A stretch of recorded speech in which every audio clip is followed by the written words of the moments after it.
नमस्ते बच्चों, आज हम पढ़ेंगे आपका 12वां पाठ का नाम है माखनलाल चतुर्वेदी। इनके द्वारा लिखी गई कविता है कैदी और कोकिला। पहले हम जानते हैं माखनलाल चतुर्वेदी के बारे में। माखनलाल चतुर्वेदी का जन्म मध्य प्रदेश के होशंगाबाद जिले में बाबई गांव में सन 1889 में हुआ।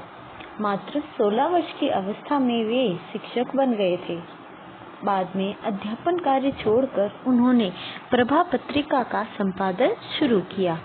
वे देशभक्त, कवि एवं प्रखर पत्रकार थे। उन्होंने कर्मवीर और प्रताप जैसी पत्रिकाओं का संपादन भी किया। सन 1968 में उनका देहांत हो गया। हिम किरीटिनी, साहित्य देवता, हिम तरंगिनी, वेणुलो गुंजे धरा उनकी प्रमुख कृतियां हैं। उन्हें पद्म भूषण एवं साहित्य अकादमी पुरस्कार से सम्मानित किया गया है। माखनलाल चतुर्वेदी की रचनाएं राष्ट्रीय भावना से युक्त हैं। उनमें स्वतंत्रता की चेतना के साथ देश के लिए त्याग और बलिदान की भावना मिलती है। इसलिए उन्हें एक भारतीय आत्मा कहा जाता है। इस उपनाम से उन्होंने कविताएं भी लिखी हैं।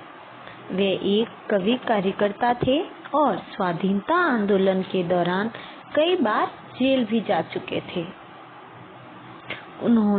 उन्होंने भक्ति, प्रेम और प्रकृति संबंधी कविताएं भी लिखी हैं। चतुर्वेदी जी कविता में शिल्प की तुलना में भावों को अधिक महत्व देते थे। उन्होंने परंपरागत छंदबद्धता, रचना के अनुकूल शब्दों का भी प्रयोग किया है। आज आप जो ये कविता पढ़ोगे, कैदी और कोकिला, यह ब्रिटिश उपनिवेशवाद के शोषण तंत्र का बारीक विश्लेषण करती है। यह कविता भारतीय स्वाधीनता सेनानियों के साथ जेल में किए गए दुर्व्यवहारों और यातनाओं का मार्मिक चित्रण है। जब माखनलाल चतुर्वेदी खुद जेल में रहे थे, तब उन्होंने इन यातनाओं को भोगा था, बहुत करीब से इन यातनाओं को देखा था। यही कारण है कि आपको ये कविता बहुत अच्छी लगेगी। कवि जब जेल में थे, तब उनका जीवन एकाकी और उदास था। इसमें कोकिल से अपने मन के दुख, असंतोष और ब्रिटिश शासन के प्रति अपने आक्रोश को उन्होंने व्यक्त करते हुए कहा है कि यह समय मधुर गीत गाने का नहीं, बल्कि मुक्ति के गीत सुनाने का है। कवि को लगता है कि कोयल भी पूरे देश को एक कारागार के रूप में देखती है। उसको लगता है कि ये पूरा देश जेल है, इसीलिए वह आधी रात में चीख उठती है और उसकी यह चीख सुनकर माखनलाल जी उससे कहते हैं। ये सब आप आगे कविता में सुनोगे। पहले हम पूरी कविता को पढ़ेंगे, उसके बाद उसके हिंदी भावार्थ को देखेंगे।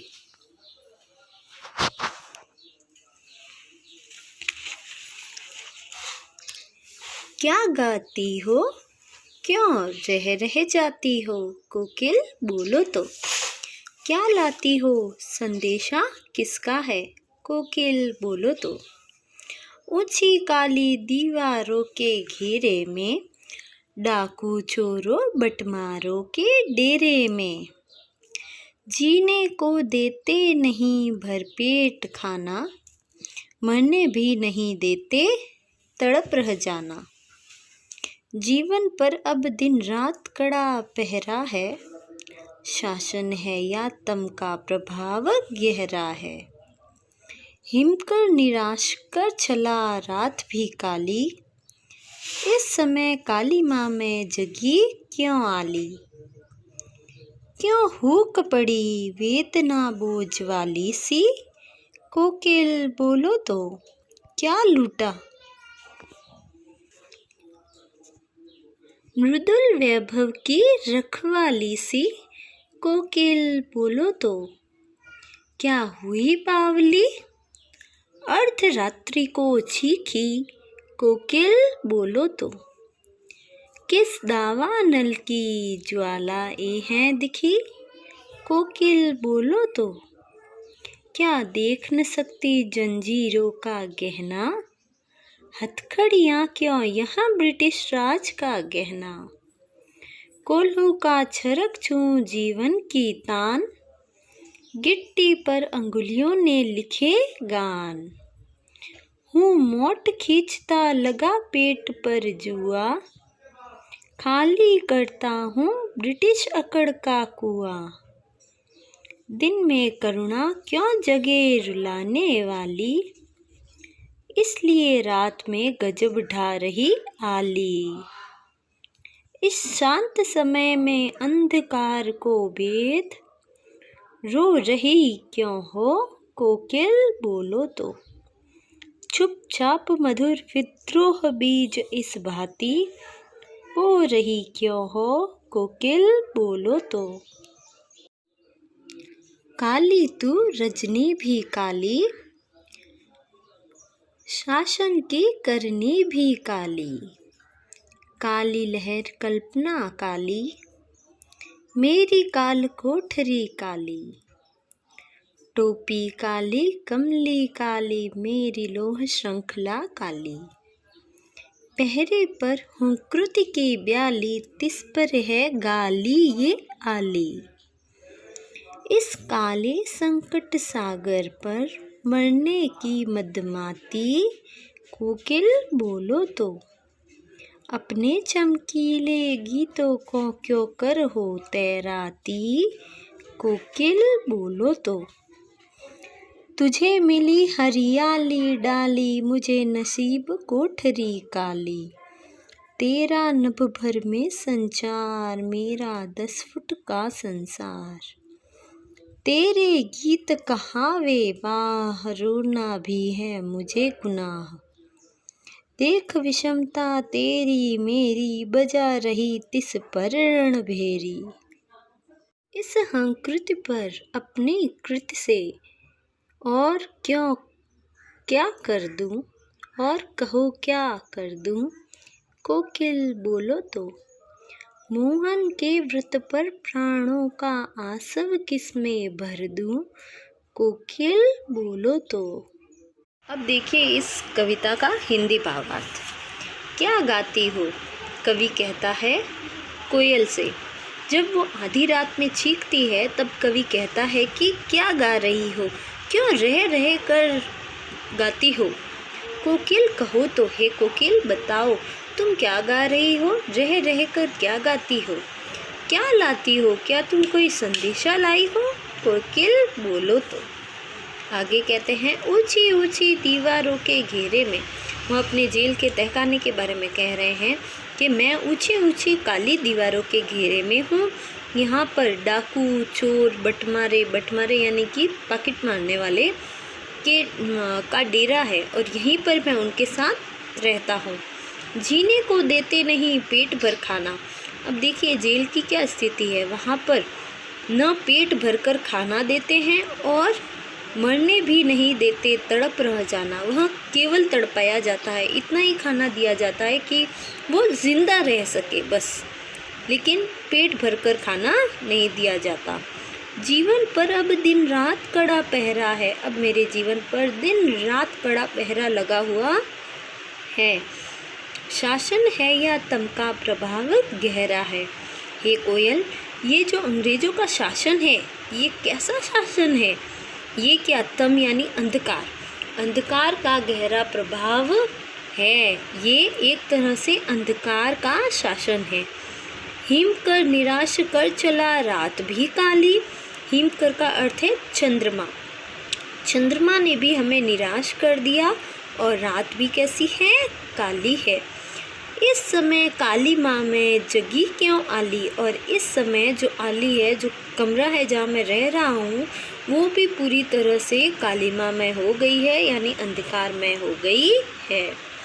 क्यों हूक पड़ी है कोयल, तुम क्यों हूक रही हो, यानी बार बार कर क्यों तड़प रही हो वेदना बोझ वाली सी। क्या तुम्हें कोई वेदना है, क्या तुम्हें कोई परेशानी है, कोकिल बोलो तो। हे कोयल कहो तुम बार बार क्यों तड़प रही हो, क्यों हूक रही हो। क्या लूटा तुम्हें किसी ने लूट लिया, क्या तुम्हें कोई वेदना है, तुम्हें लूटा गया है, तुम रह रह कर क्यों हूक रही हो, यानी क्यों तड़प रही हो। मृदुल वैभव की रखवाली सी कोकिल बोलो तो। आगे कवि कहते हैं कि हे कोयल बोलो तो, तुम तो वैभव की रखवाली करने वाली हो। मृदुल वैभव यानी कि जो वैभव है उस वैभव की तुम रखवाली करने वाली हो, हे कोयल बोलो तो। आगे कहते हैं क्या हुई बावली, क्या तुम पागल हो गई हो, क्या तुम बावली हो गई हो। अर्धरात्रि को चीखी आधी रात में तुम क्यों चीख पड़ी। कोकिल बोलो तो, हे कोयल बोलो, तुम आधी रात में क्यों चीखने लगी। किस दावानल की ज्वालाएं हैं दिखी, तुम्हें कहाँ की आग की ज्वालाएं दिखाई दे रही है, हे कोकिल बोलो तो। क्या देख न सकती जंजीरों का गहना, हे कोयल क्या तुम मेरे जंजीरों का गहना नहीं देख सकती।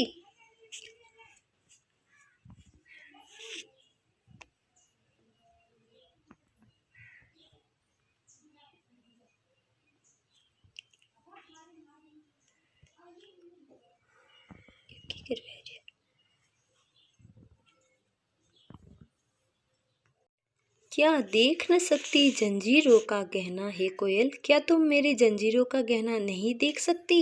हथकड़ियाँ क्यों, यह ब्रिटिश राज का गहना।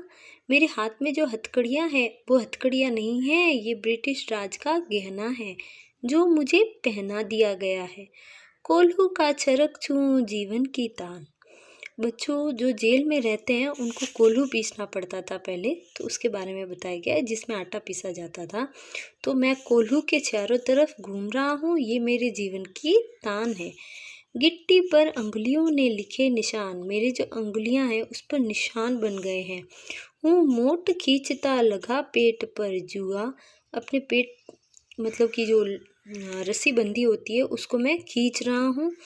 खाली करता हूँ ब्रिटिश अकड़ का कुआं, ब्रिटिश शासन में मैं उनकी अकड़ को ख़त्म करने की कोशिश कर रहा हूँ, यानी कि उनसे एक तरह से ब्रिटिश शासन को समाप्त करने के लिए हम प्रयत्न कर रहे हैं और जेल में मैं कोल्हू खींच रहा हूँ।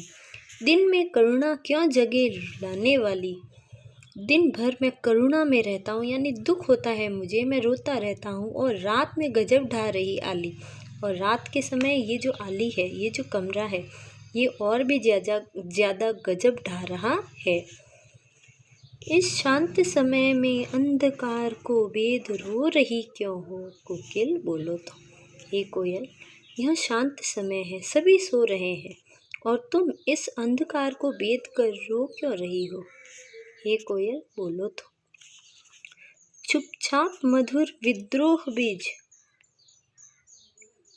चुपचाप मधुर विद्रोह बीज इस भांति बो रही क्यों हो, कोकिल बोलो तो। हे कोयल तुम चुपचाप रहकर ये जो मधुर विद्रोह के बीज है वह क्यों बो रही हो, हे कोयल बोलो तुम क्यों नहीं बोल रही। आगे कवि कहता है काली तू, हे कोयल तू कैसी है, काली है, तेरा रंग कैसा है, काला है। रजनी, रजनी यानी रात, रात भी काली है। शासन की करनी भी काली, और ये जो ब्रिटिश शासन है इसके कर्म कैसे हैं, ये भी काले हैं। काली लहर कल्पना काली, ये जो लहरें हैं समुद्र की ये भी काली है और कल्पनाएं भी हमारी कैसी है, काली है। मेरी काल कोठरी काली, और मैं जिस कोठरी में बंद हूँ वह भी किस रंग की है, काली है, यानी कि अंधकार में है। टोपी काली कमली काली, मेरी लोह श्रृंखला काली। लेखक ने यहाँ काले रंग के माध्यम से ये जो अंग्रेजी शासन है इसकी काली करनी को समझाया है। उसने कहा है मेरी टोपी भी काली है और मेरे हाथ में जो कमली है वह भी काली है। जो लोहे की जंजीरें बंधी हुई है वे भी काली है। पहरे पर हंकृति की ब्याली, और मुझ पर पहरा लगा हुआ है। तिस पर है गाली ये आली, और उस पर भी गाली है क्या, ये आली, यानी कि ये जेल में रहना भी एक तरह से गाली ही है। इस काले संकट सागर पर मरने की मदमाती, कोकिल बोलो तो। ये जो संकट है इस संकट पर मरने के लिए तैयार हो। मधुमतियन तैयार हो। कोकिल बोलो तो हे कोयल बोलो, क्या तुम इस काले संकट में मरने के लिए तैयार हो? अपने चमकीले गीतों को क्यों कर हो तैराती? कोकिल बोलो तो हे कोयल, तुम अपने चमकीले गीतों को क्यों गा रही हो, क्यों तैरा रही हो? कोकिल बोलो तो तुझे मिली हरियाली डाली, मुझे नसीब कोठरी काली। आगे कवि कहते हैं, तुझे तो हरियाली डाली मिली है, तू तो नभ भर में संचार कर सकती है, हरियाली में घूम सकती है, और मेरे नसीब में ये काली कोठरी है। तेरा नभ भर में संचार, मेरा 10 फुट का संसार। नभ भर में संचार, संचार यानी घूमना, आवागमन कर सकती हो, तुम पूरे नभ में आवागमन कर सकती हो, और मेरा 10 फुट का संसार है। मेरे गीत तेरे गीत कहावे वाह, तब जब तुम गीत गाती हो सब वाहवाही करते हैं, और रोना भी है मुझे गुनाह, और मेरा तो रोना भी क्या है, एक तरह से गुनाह है। देख विषमता तेरी मेरी, बजा रही तिस पर रणभेरी। देख विषमता कितनी है, तू कितनी स्वच्छंद है, नभ भर में घूम रही है, और मेरी परिस्थिति देख, मैं 10 फुट में ही रह रहा हूँ। तुम्हें गीत गाने का हक है और मुझे रोने का भी हक नहीं है। बजा रही तिस पर रणभेरी, उस पर भी क्या रणभेरी तुम क्यों बजा रही हो? कोकिल बोलो तो तुम क्यों चिल्ला रही हो, क्यों चीख रही हो? इस हुंकृति पर अपनी कृति से और कहो क्या कर डालो। इस हुंकृति, कृति का मतलब होता है हुंकार, तुमने जो चीख लगाई है इस पर अपनी कृति से कहो क्या कर दूं, यानी कि और मैं क्या बोलूं। कोकिल बोलो तो हे कोयल बोलो तो। मोहन के व्रत पर, यहाँ मोहन कौन है? मोहनदास करमचंद गांधी, यानी हमारे महात्मा गांधी। मोहन के व्रत पर प्राणों का आसव किसमें भर दूं? कोकिल बोलो तो हे कोयल बोलो। अब महात्मा गांधी जो व्रत कर रहे हैं उसमें हमें प्राणों के क्या भर देनी है? आशा भर देनी है, प्राण, उसमें हमें प्राण डाल देने हैं, यानी कि हम सभी को महात्मा गांधी के बताए गए मार्ग पर चलना है। हे कोयल बोलो, मैं भी इसमें आशा भर दूं और तुम भी मेरा साथ दो, और तुम जो चीख रही हो वह पूरे भारत में चीख फैला दो, ताकि सभी ब्रिटिश शासन को यहाँ से दूर करने की कोशिश करें और स्वतंत्रता को प्राप्त कर लें। धन्यवाद।